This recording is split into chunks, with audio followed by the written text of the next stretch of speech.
冇咁筍啊？好，等我去試下先。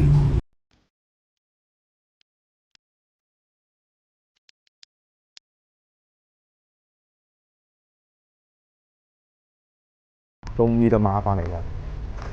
平時咧我食開3.9萬一條嘅，雖然唔係成日食啦，但呢個2.5萬一條真係未食過嘅。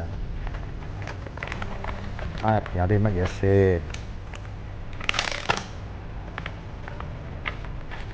度哇，2.5一條都好少嘢食，冇肉絲，嗰啲豬肝醬又得少少，係連最基本嘅紮肉都冇啊，全部都豬腳嘅。呢啲咧頭先我見到咧係喺嗰個一包包度攞出嚟，即係已經清定晒嘅一包包攞出嚟嘅。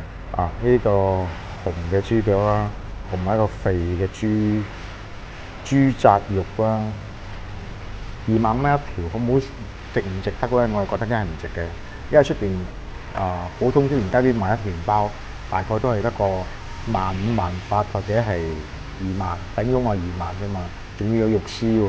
呢個2.5蚊一條，肉絲又冇，豬肝醬又少，然之後咧紮肉又冇，得嗰啲豬腳同埋嗰啲肥嘅紮肉。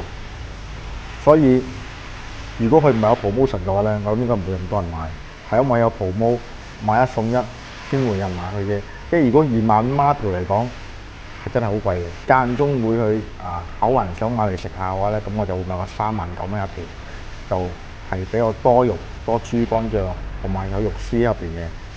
不過咧講真，如果你話3.9蚊食一條麵包，我寧願加多少少錢食碗粉麵或者食碗飯、豬扒飯仲飽過佢。所以有 promo可以試下買嘅，冇所謂嘅。